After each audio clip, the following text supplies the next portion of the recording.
This is the Roots and All podcast, and I'm your host, Sarah Wilson.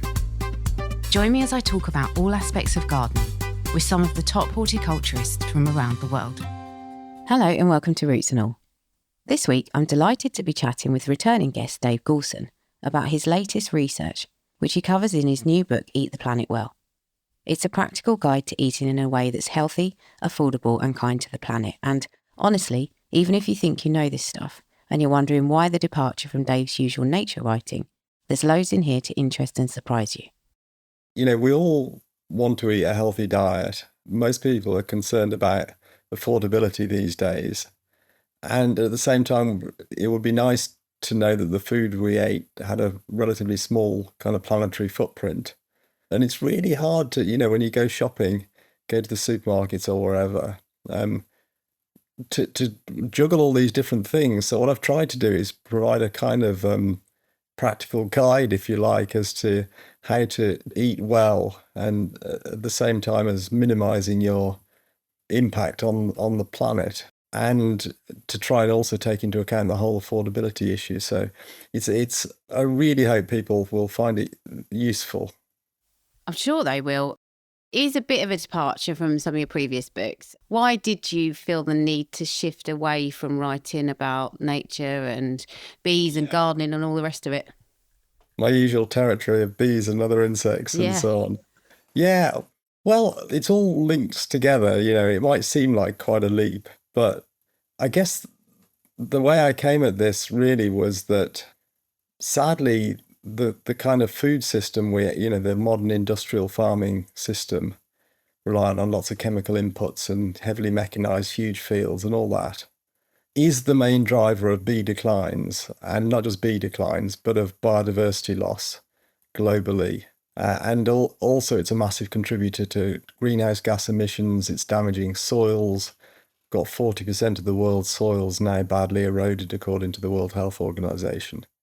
So if we want to stop bees declining, if we want to look after the planet better, then we need to look at how we grow food and what we eat ultimately. And every shopping choice you make, everything you throw in your trolley at the supermarket or wherever else you might get your food, has an impact. But it could be a really small impact, or it might be quite a big impact, depending on what it is. And so it's basically ultimately comes back to looking after the planet better. And to do that, we need to think carefully about what we eat, because what we eat is one of the biggest impacts we have as beings on this planet. Yeah, and as you say, I think probably the people who are familiar with your books or are interested in the natural world, they're kind of like a very good target market for this message, I think. Do you? Because they're already conscious about their actions.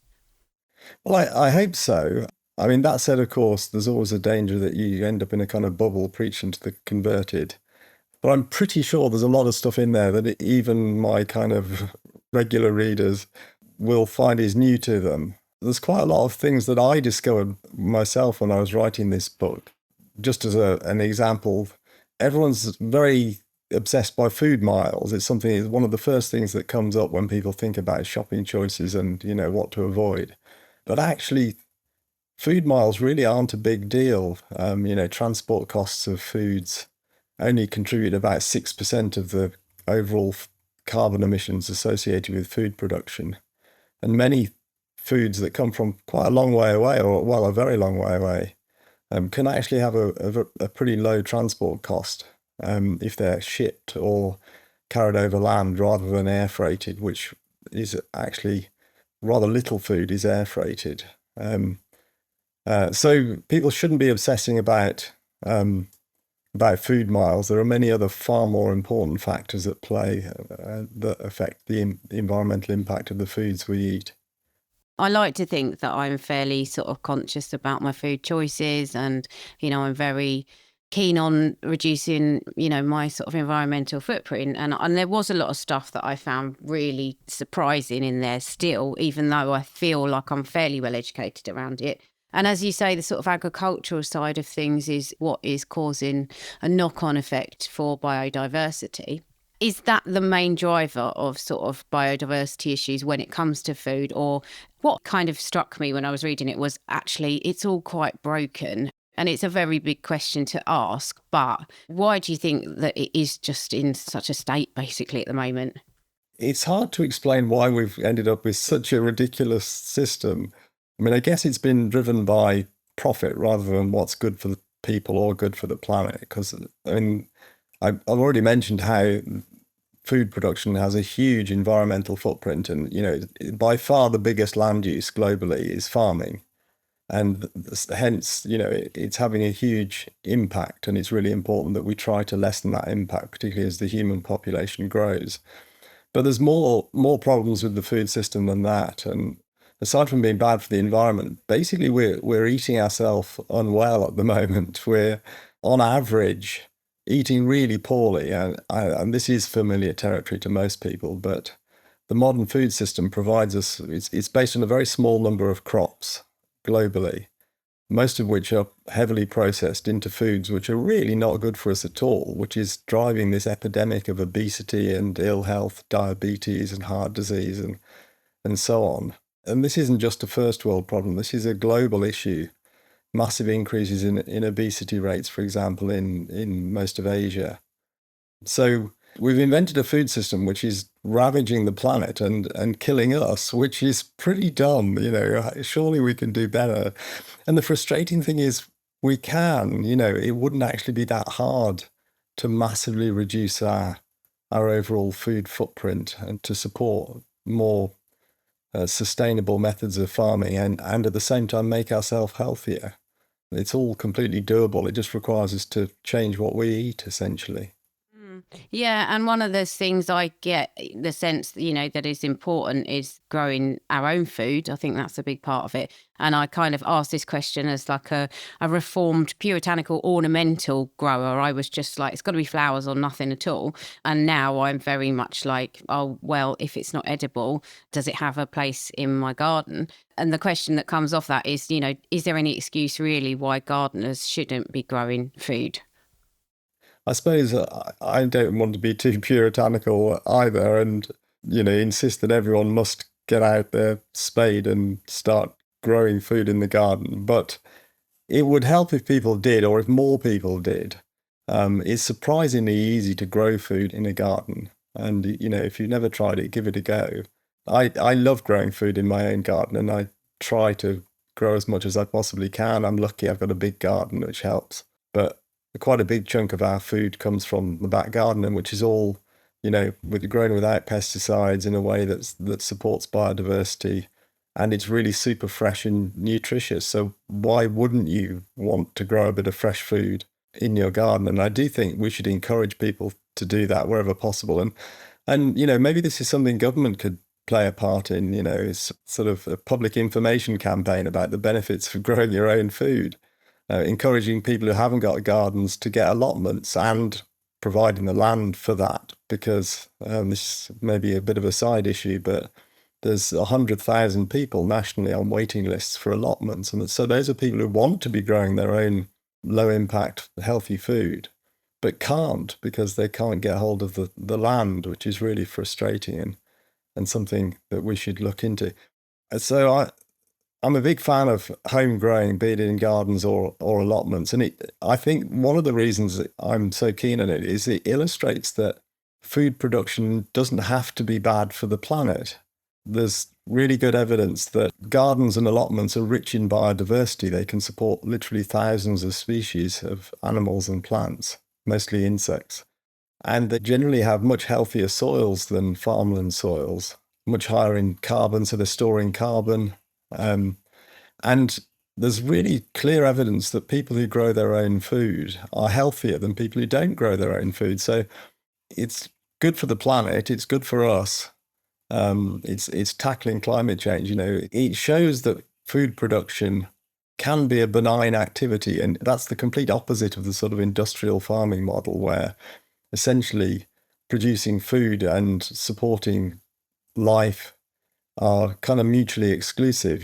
Farming is done in a way which basically drives pretty much all wildlife, all biodiversity out of the landscape. But it doesn't have to be like that. And allotments and gardens where people grow veggies for themselves demonstrate that really nicely. Yeah, and it's, it's a cost-saving thing as well. And you mentioned organic and sort of soil health. And there was something in the book that surprised me, which was where you said about organic and regenerative agriculture farms do see a decrease in output, but an increase in profits. And I wondered, is that because they are passing that kind of cost on to the consumer, or is there another reason for that? It varies depending on the farm, and it's probably not universally true to say that organic farms are more profitable, but there's plenty of evidence that they often are. And I guess there's two real drivers there. One is that they can charge a premium for the food, and buying organic is usually more expensive. Some organic foods, particularly meats, are really expensive, and so that kind of limits who can afford them. But the other financial benefit for the farmer is obviously that he or she would spend less on inputs. They don't have all the chemical fertilizers which are rocketing in price right now, and all the pesticides that are used in an industrial farm. They cost a lot of money. And so by reducing your expenditure, you, as an organic farmer, it helps to improve profitability. There's the issue as well at the moment, I think personally, and I think probably other people are worrying about it, with supply chain issues. And obviously, if we're buying more locally and, we're not transporting food and we're growing in a more sustainable way that doesn't rely on things like you say, the synthetic fertilizers and stuff, I'm guessing that makes our food systems more secure. Yes, I mean, there's clearly, with the sort of troubled world we live in at the moment, it makes sense for us to grow as much as we can locally. And something else which seems to be fundamentally foolish in terms of the overall food system is, in the UK, we could grow lots of the fruits and vegetables that we consume. We have a climate that's pretty good for growing a lot of different fruits and veg, but we grow very little. We import about 70% of our fruit and veg. And that's simply not necessary. I mean, obviously, there are some things we can't grow in Britain, but there are plenty of things we can. And I mean, even things like apples, which grow beautifully in the United Kingdom. We grubbed up most of the apple orchards that we used to have in this country, and now we import most of our apples. So from a food security point of view, it would make sense to grow more stuff ourselves in a way that we can control, and also to grow it in a way that's sustainable rather than just doing more of the industrial model farming. And when you talk about the industrial model farming, I think possibly the argument is used that, we need that style of farming. And even if we're doing something like rewilding and, harvesting meat from as a byproduct of that, there is this sense still, I think, that we need to manage our environment, manage the countryside. And if we get a bit more hands off or change our methods of farming, then there's the danger that we might lose a bit of control over the environment. Yeah, I mean, I fundamentally, I think, disagree with the idea that we have to be in control. And it almost harks back to some kind of religious idea that God put man in charge of the planet or something, which I fundamentally disagree with. Nature does really well without us. Rewilding projects are a good example of that. It doesn't need to be managed. That said, I am a big fan of rewilding. I love going to rewilding projects. I'm not too far from Knepp, where I live. And it's a fantastic place, but it produces precious little food. It does produce a bit of beef and pork, but we couldn't feed the growing human population on the planet. If we rewilded all our farmland, we'd all starve. So rewilding is great, but we need to think carefully and strategically about where it ought to happen. And the obvious answer is places that aren't much good for food production. So perhaps some of the uplands of Britain, areas with infertile soils. And in fact, the Knepp project in West Sussex is on a really heavy clay soil, which isn't very productive for arable farming, which is why they converted to rewilding in the first place. So nature, just to recap, I think nature can look after itself perfectly well. It doesn't need us. But if we're going to grow food, then we do need to manage the landscape, but we don't need to do it in an industrial way with huge numbers of chemical inputs and massive impacts on the planet. There are much more sustainable ways of growing food and of providing us with a healthy, nutritious diet. One of the things you mentioned in the book, which again was a surprise to me, was the assurance schemes that are out there that people should be looking for when they're buying food. Is that something that you can just explain a little bit about? Yeah, I mean, it's very complicated, the labeling, and I think we all get a bit bewildered when, if you're in a shop and you see there are umpteen different assurance schemes, labeling schemes, some of which are meaningful and some of which aren't seemingly very meaningful. And perhaps fish is a good example. There are lots of different sort of labels put on packets of frozen fish or fresh fish for that matter. You can get, for example, sustainably sourced labels, which I looked into and as far as I could tell mean basically nothing at all. I couldn't really understand what they were guaranteeing. On the other hand, the MSC label, the Marine Stewardship Council label, seems to be, it's got its critics, but it seems to be a pretty useful guide to fish that is being sustainably managed. And so some people would argue that we shouldn't eat any fish, that it's fundamentally not sustainable, but actually it is sustainable so long as we limit catches so that fish stocks can remain stable and replenish themselves every year. And there are some fish stocks in the world which are doing fine, many others that aren't, that are being heavily overfished. And so using the MSC label to identify the ones that you can eat with a relatively clear conscience is a good thing to do. But it's knowing which of these labels are actually useful and which ones are just marketing bullshit, essentially, that is quite tricky. Yeah, I mean, I think that's what I've always liked about your work is that you analyse stuff really fairly and thoroughly and you always offer a very balanced perspective at the end of it. And it's brilliant because people can make their own informed choices off the back of it. The other thing I think that you never do is scaremonger, but you're honest and, like I say, very sort of fair, but offering positive solutions. But one of the things I always think is there is a very fine line between everybody reading a book like yours and going, oh my God, I'm doing it completely wrong, like I've got to change everything, and then being overwhelmed because there's so much that's currently wrong with the system that we need to try and fix. So I thought a really good sort of starting point was if you said to people, do one thing or don't do one thing, and that will make a positive change. What do you think would be your most important thing that you could suggest? This is probably a predictable answer, but probably the biggest single thing you can do is reduce your meat intake. The planetary footprint associated on average with producing particularly beef and lamb is huge compared to almost any other food you might care to eat. And I say this as someone who still does eat some meat. So I'm not a vegetarian or vegan myself, but the planet would be better off if we all were vegetarian or vegan, it must be said. But I'm not trying to persuade people to become vegetarian. I think just cutting down, don't have meat every day. Try and have it maybe once or twice a week.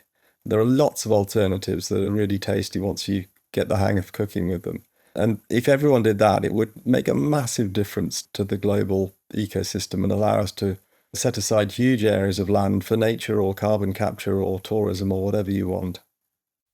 So the vegan diet especially is, a lot of people level the charge at it that it's full of processed food, which it can be if you're looking at sort of... It doesn't have to be, does it? It doesn't at all, no. And that's what I was going to say. So you sort of, again, look into that processed part of food. You go into GMOs. In fact, can you sort of give an overview of that? Yeah, I've done quite a lot of work over the years on pesticides, and I think we massively overuse pesticides. And I guess people might expect me to also be quite negative about GMOs, but I do think they could be useful.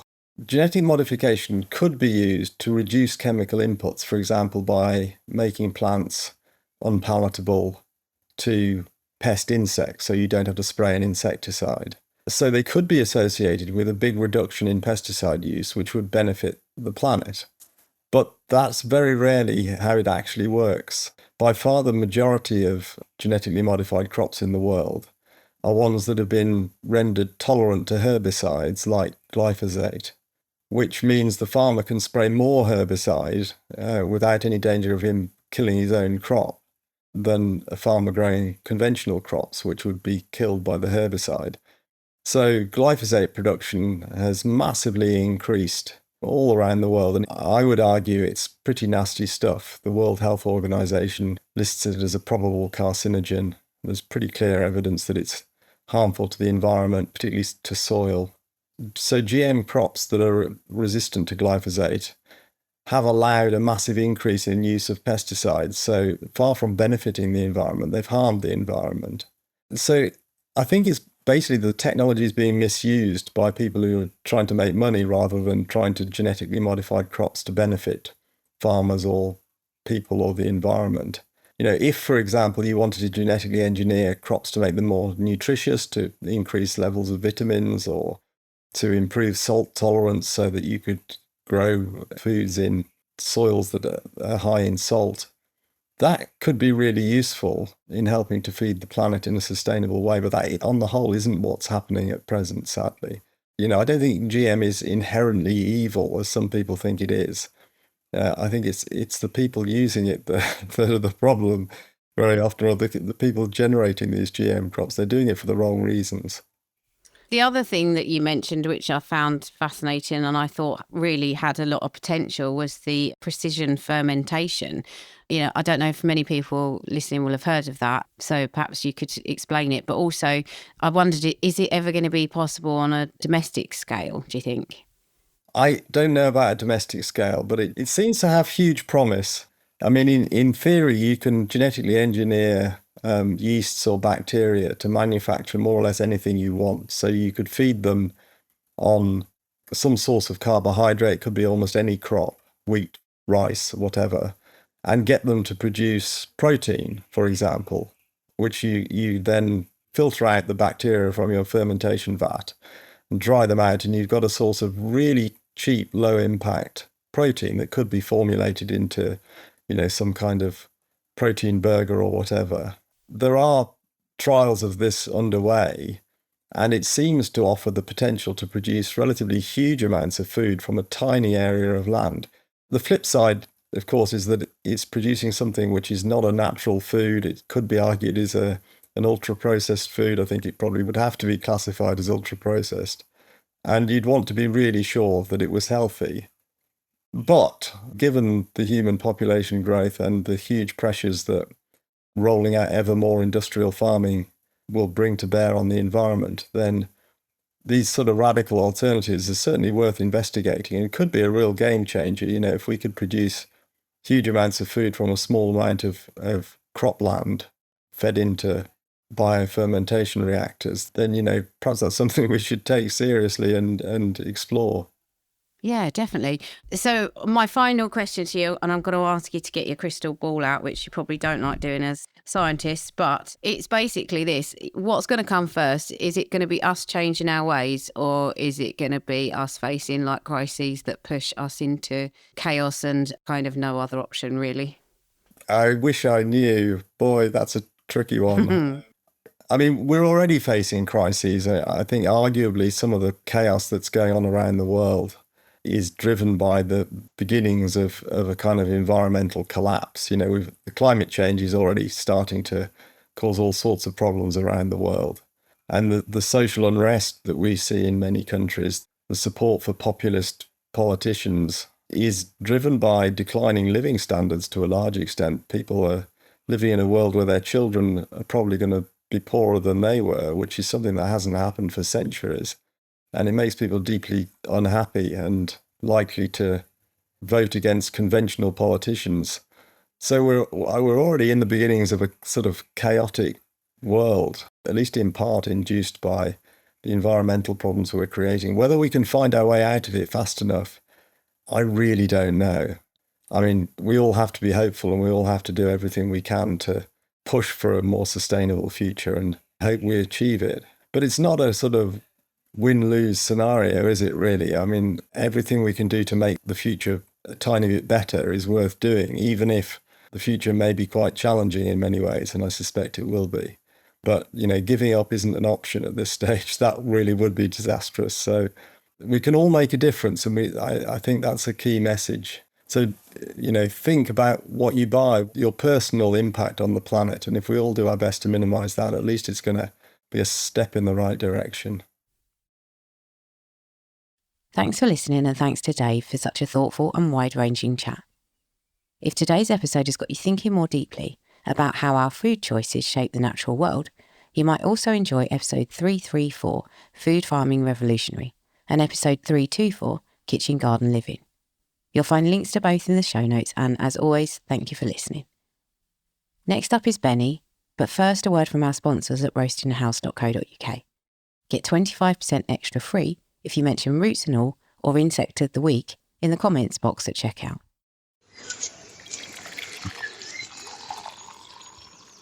There's nothing like a nice cup of coffee outside on a spring day. Hello from the Roasting House. We're a small, family-owned coffee roastery based in South Yorkshire. We love coffee, but we're also passionate about protecting nature and trying to keep our footprint as small as we can. At the Roasting House, we offer delicious coffees from around the world, carefully selected from farms that use nature-friendly methods such as shade growing, soil conservation, and maintaining wild areas for native wildlife. We roast in small batches using an energy-efficient roaster and filter the smoke to remove carbon to reduce air pollution. Roasting House coffee is packed in home compostable packaging, and we know that it actually breaks down because we've tested it in our own compost heap and worm farm. Order at roastinghouse.co.uk, and if you mention Roots and All or the Insect of the Week at checkout, we'll send you 25% extra free coffee as a thank you for supporting us. The dark-edged bee fly. Scientific name Bombilius major. Today's insect of the week is a bee fly. Bee flies are fascinating and fantastic little things.